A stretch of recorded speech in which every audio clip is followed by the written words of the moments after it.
Yo, what is up, boys? It's your boy Pick'em MMA. We're back with another one. We're gonna be doing full card predictions for you for PFL regular season 2, and let's get into it, guys. I'm so glad we got PFL every week now for the next couple of weeks. So let's get into it now, guys. First fight on the card, we're gonna be starting with is Marcelo Nunes taking on Jordan Heiderman. Jordan Heiderman taking this fight on short notice. Marcelo Nunes was supposed to fight someone else, so Heiderman is stepping in short notice here, trying to take on Marcelo Nunes. He's a decent grappler. I don't really like his striking all that much.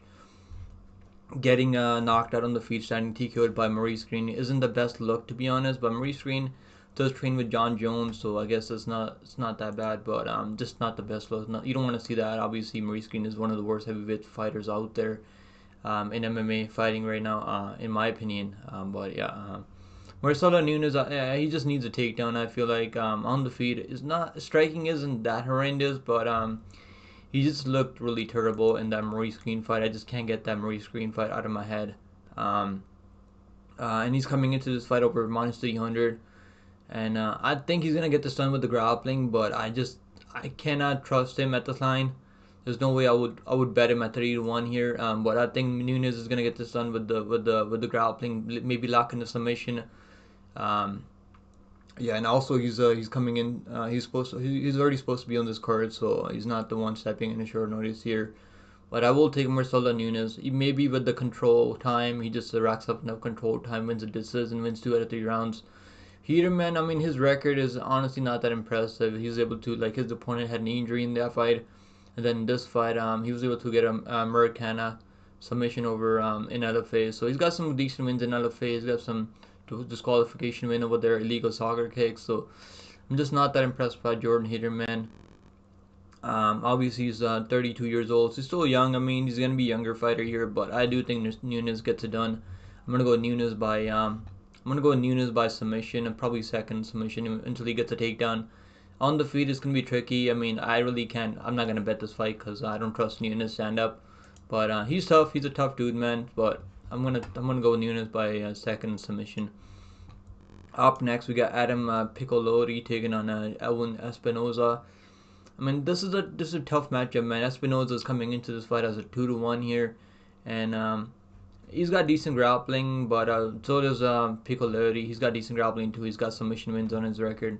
Last couple of fights is some decent guys. I mean, losing to Sydney Outlaw isn't the worst look out there. Sydney Outlaw has fought some really good guys in Bellator, so not really the worst look there for Piccolotti. But Espinosa, man, like he's 5'9". He's not gonna be the bigger guy here, but he does train at Kill Cliff FC, which is a legit promotion. We got Impa Kasanganay, who's headlining this card, fighting out of Kill Cliff FC. So he's got some good training partners over there. He's 9-0, and he's got some decent wins, man. He's fought in amateurs also, got some decent wins over there. Never been finished, even in the amateurs. I gotta go Espinosa here by decision. I think he's gonna rack up enough control time, land enough takedowns here, and get this done by decision. Um, I'm not really crazy about betting Espinosa here though, but I do think he gets it done with enough control time. And on the feet, he's not horrible. He's got good training partners over there. So 31 years old, still really young.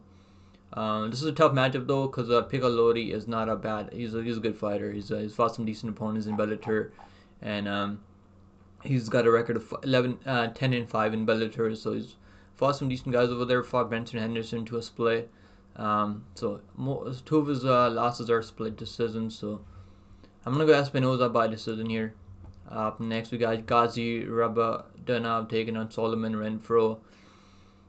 Solomon Renfro is a 27-year-old prospect, still really young. I mean, he's been fighting in PFL the last couple of fights, coming over from Icon FC. He's got good striking. I mean, good power on the feet. I did have a bet on him when he fought Al-Sawadi because I knew Al-Sawadi had chin issues, and Al-Sawadi like he was just wasn't able to control him on the ground. I think he was able to get a couple of takedowns in that fight. Wasn't really able to control him on the ground, and when the fight was on the feet, I mean Renfro hit him with a big I think it was the right cross. Yeah, it was the right cross that he hit him with, and knocked him out cold. It was a brutal knockout, and also Wadi's been knocked out a couple of times. We can say the same thing about Rabadana, but in the amateurs, man, I like his wins in amateurs also. He's been looking really solid right now. He's 5-0 in Bellator. He was able to get a win over UFC fighter Loic Rajabov, who just looking decent. I mean, in the UFC right now. Loic Rajabov is good win for even in the amateurs back then. And I mean, that's an impressive win right there in Bellator. He's 5-0. I'm gonna go Rabadanov. God damn it, Gaji Rabadanov. So I think he's gonna get this done, bro. I'm gonna say he gets does he get a submission? I'm not too sure about a submission. I mean, I think it's not gonna be easy to advance position on Renfro, who's pretty athletic, man. Renfro's a strong dude for the weight class. I could see him locking in submission. I don't think it's a bad parlay piece here. I think it's a good parlay piece. Obviously, he's been clipped a couple of times, but that was way back in the day. I was like back 2013, like back in the day. So it's only the same guy, Hussein Esenbayev, back in 2013 and 20 like same year when he got knocked out. But yeah, I gotta go. I'm gonna go Gaji. I think Gaji gets it done by. I'm gonna go by decision. I think Renfro's tough. Normally, not really a guy that's gonna get subbed all that much. He's only been submitted one time, and that was by Mike Malott, who's a UFC fighter. So I mean, he got subbed in the first round, so that's obviously not the best look. Um, Gaji Rabanov is more of a control grappler. He'll like look for control. Hasn't shown any submission skills in the Bellator cage yet, but this could be a case where we see him eventually make look for those submissions. I could see a submission here. I could see a submission because Renfro does kind of get tired later in fights. He was looking decent in the Magomed Karima fight, but eventually got kind of tired and just got outworked. I'm gonna go Rabadna by decision. Submission is obviously live, but I'm gonna go by decision because Renfro is tough. Up next, we got Bruno Miranda taking on Brent Primus. Bruno Miranda didn't have the worst performance out there when he fought at OAM. Looked decent out there, man, until he gassed out later and Aubin Mercier hit him with a flying knee. I think it was a flying knee before he grounded pounded him. And I think he was getting really tired in that fight. I think that was a 5-round fight, if I remember correctly. It might have been a 5-round fight. Maybe it was a 3-round fight, but was it a 5-round fight? It was a 3-round fight. Never mind. But yeah, it was third on TKO, I guess, or second on TKO. But yeah, Miranda's pretty good, man. He's 33 years old, so he's gonna be much younger here. His wins are honestly not aging all that well. He's got a couple of wins in PFL.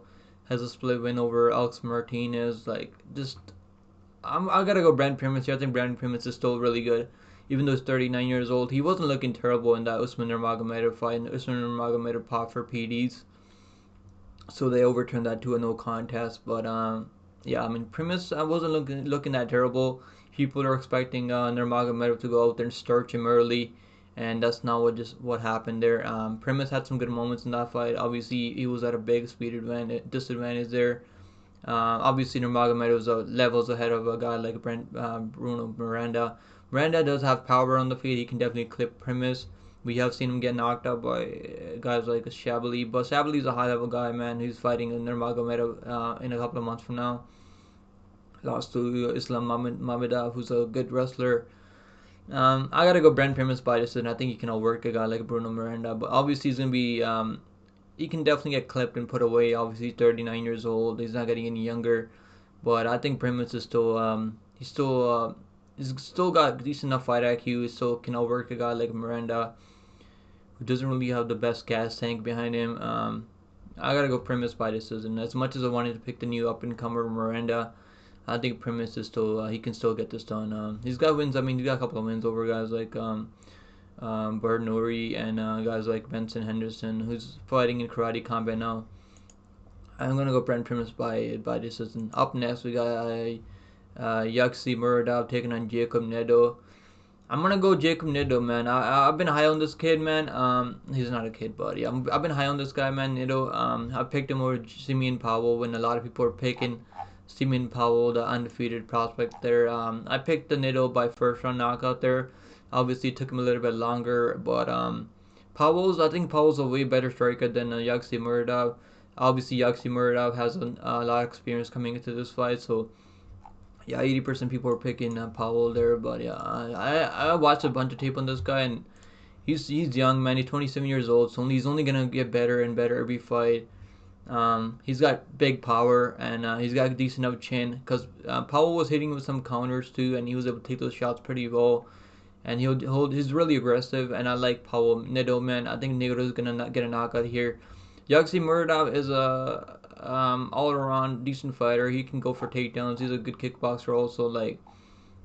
But losing to guys like Carl Albrechtsen, like who's not bad, but still like getting knocked out by Corey Anderson, ground and pounded. Like who's a good wrestler to be fair, but Corey Anderson hasn't really been finishing crazy people out there. I think Nedo's he's gonna catch him with the hook and hurt him on the feet, then get out of there with some ground and pound. So yeah, I'm gonna go Jacob Nedo here by knockout. I think he gets a knockout here. I'm gonna say he gets second on TKO for Jacob Nedo. Up next we got Antonio Carlos Jr. taking on Simon Biyong, and Antonio Carlos Jr. is gonna get this done with the grappling, with the experience. He's fought in the UFC in the past also. He's got a ton of experience. 7-5 in the UFC. Lost to some decent guys. Went to split with the Uriah Hall. Yeah, honestly, bro, this guy's not bad. I think he can get this done. I'm gonna go. I'm gonna go Junior. I think he gets it done, even though he's 34 years old now. I think his wrestling is good enough. But Simon is not bad. I mean, he's got a win over Luke Trainer, who just got a big win over Grand Neil in the first last week in PFL. I think it was last week in PFL when he got a big win there. Maybe the week before. Luke Trainer's like 6'6" or something, pretty big for the weight class. I just feel like he's gonna be at a big grappling disadvantage here, and I think Junior is gonna be able to control him on the ground, look for submissions, and I think he's gonna submit him. Simon, I mean, he's not bad. He's not a bad fighter, but I think Carlos just got way better jiu-jitsu, and I think he's gonna submit him here. So we're gonna go Carlos Jr. by submission here. Up next, we got Sadibou taking on Josel Guerrero, and I'm gonna go Sadibou here, but I don't know if I can trust him as a favorite here. So Guerrero, like, he kind of gassed out in the Impa Kasanganay fight, but Impa's like a really decent striker. Has a well-rounded game. He can grapple also. Now he was able to take down Guerrero when he wanted, because that was a 5-round matchup, by the way. So you gotta cut him some slack. And Sadibou, I did pick Magomed Karimov in that matchup. I had 2 units in Magomed Karimov. I got a good number on it because a lot of people were betting Sadibou there, and the line came down. Magomed actually opened up as a 7-1 or 5-1 or something like that. And the public were betting Sadibou in that matchup there. But yeah, man. He went for a takedown on Magomed Karimov, which is not the best look, and then he ran into a guillotine choke. I mean, I don't know. Like, Sadibou has some questionable fight IQ sometimes. He trains at Extreme Couture, which is a solid gym over there. Guys training with guys like Sharon Strickland, Chris Curtis, and some other really decent guys over there, UFC level fighters. 37 years old, obviously he's getting older, but I think striking is going to be good enough here for him to get the job done. So Guerrero has dangerous knees in the clinch. He's dangerous in the clinch, but other than that, he's got decent grappling, wrestling, submission skills. But I think Sadibou is going to get this done by decision. I think he's going to be able to overwork him, even when he gets taken on, because he does get taken. Sadibou does give up takedowns.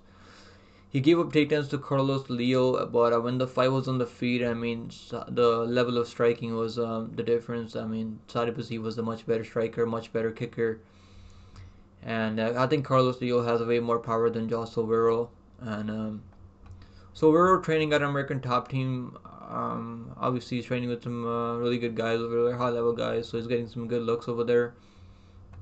But yeah, I'm going to go Sadibou by decision. I think he can get this done. Up next, we got Mads Bernal taking on Michael Dufort, and Mads Bernal is gonna get this done. Even though Dufort is honestly not bad, he's got a win over Wilson Varela, who's I've been high on Wilson Varela, man. He's been going out there in KSW getting the job done as underdog. I mean, Wilson Varela is underrated, man. He's been on a run right now. He just got the job done as a plus even though it was an injury, I guess, but I still like a plus 160 underdog there. Plus 170 underdog, I think it was there, plus 170 underdog. But yeah, he's been getting the job done, bro. Win over Rosenrolla, honestly, is looking really good for him right now. But I think Mads Bernal has the better grappling, and I think he's gonna be able to get the job done. He's got better striking too. Yeah, I think he's better all around. He's better everywhere. And he's only 30 years old, so it's not like he's crazy old. Coming in with you more experience. 5-2 in the Bellator cage, 1-2 in the UFC cage. So I'm gonna go Mads Bernal by decision. I think he gets it done by decision. Up next, we got Clay Collar taking on Patricky Pitbull, and this is a tough matchup, man. I think Clay Collar can bounce back here. He's gonna be the better boxer. He's got experience in boxing also. I think he's gonna be the better boxer overall in this matchup. But Patricky Pitbull, I mean, he's losing to guys that he's supposed to lose to. Losing to Shabali, got worked for 5 rounds. Got worked by Usman Nurmagomedov. I mean, Peter Queally knocked him out. I mean, that was a doctor's cut. Eventually went out there and Peter Queally's, I think it was in Ireland, right, when they fought in Ireland. I remember, I think it was in Ireland when they fought. Yeah, it was in Ireland, Dublin, Ireland. I remember watching that fight, and he was able to knock him out in the second round. So he still carries power, man. But I feel like Clay Collar is going to be the better striker here, a better boxer, is going to be landing the better body shots. Pitbull obviously has power. Even though he's 38 years old, he's still got power. He can still crack. I mean, we have seen Clay Collar get knocked out before, only one time in the third round, so it hasn't been knocked out a ton of times. He did get submitted by McKee within a arm triangle and got out-grappled by Oben Mercier, but Oben Mercier is a good wrestler. I don't think Pitbull is going to grapple. If I knew Pitbull would grapple here, I would pick Pitbull here to out-grapple him. But I'm going to go Clay Collard, man. I don't really trust his takedown defense, though. Like, him coming in at 2-1 here is kind of... It's not easy to trust Clay Collard, because guys can take him down. If you guys want to take him down, guys can get him down to the ground. So I'm going to go Clay Collard by decision, though. Maybe knockout. He's going to be live for a KO also. But I'm going to go by decision, because if guys like Nurmagomedov and like Sabali are knocking out, I mean, I don't think Clay Collard is going to knock him out.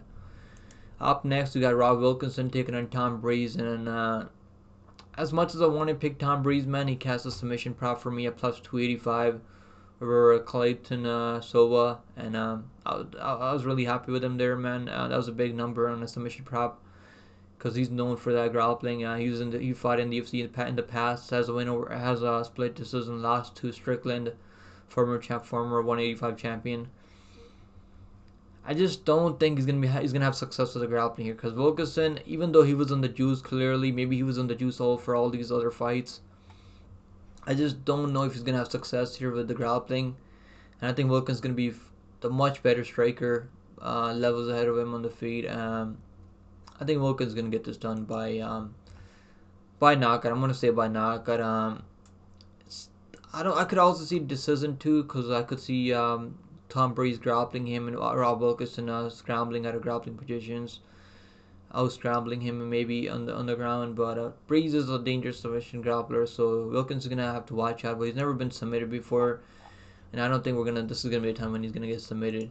Obviously, he hasn't fought in a year. I'm going to go with Rob Wilkinson by knockout. That's going to be my pick. But Tom Breese is a dangerous submission grappler. He's got so many submission wins. 13 wins by submission. He's 5-3 in the UFC cage also. But his only 2 losses are to some decent guys. I mean, lost to Pavel Pawlak, who fights in the KSW. Lost to Strickland. No, I was talking about, Wilkinson. Wilkinson only lost to Israel Adesanya when Izzy made his UFC debut, I think, and then he lost to Sear by knockout. So I'm gonna go Wilkinson by knockout second round. Up next, we got Impa Kasanganay taking on Alex Polizzi, and this would be a good matchup, man. I'm excited for this matchup. This is gonna be a good matchup between a striker and a grappler. But Impa Kasanganay has really been working on that grappling game of his, And I think Impa is gonna get this done. But there's no, I know you guys aren't shocked to hear that because it's minus 500 on the line, on money line. Minus 575 now, which is crazy. But Polizzi will put a ton of pressure on him. He's gonna be trying to take him down over and over and over. But I feel like Johnny Ublin was able to have success with the grappling, but that was a really razor thin fight. I honestly thought Impa Kasanganay landed enough damage and won the fight. Obviously, kind of slowed down in the later rounds because Johnny Ublin was relentless with those takedown entries, with those takedowns, with the control, with some. Wasn't really landing any big significant ground and pound, but he was able to get some takedowns, time some takedowns there. But Impa Kasanganay knocked him down, rocked him badly, and I don't think Polizzi is on that Johnny Ublin's level. Some people think Impa Kasanganay won that fight. I was one of the people that think he might have won that fight there. I think Impa's gonna get this done by knockout. I think if he hurts a guy like Polizzi, I don't think Polizzi is gonna have the recovery that Ublin had, and I don't think he has the fight IQ that Ublin has. I'm gonna go Impa Kasanganay by knockout. I think he can get a finish here. I'm gonna go second on TKO for Impa Kasanganay. And those are the picks, guys. Hope you guys enjoyed this full card picks video, and I'll see you guys in the next one, man. Make sure you guys hit the like down below on your way out.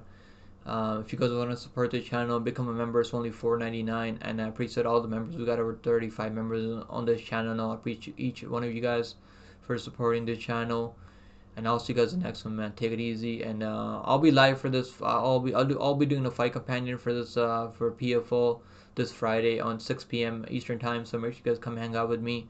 We always have a ton of fun watching fights on Friday. So hope to see you guys there on Friday, and I'll see you guys in the next one. Later.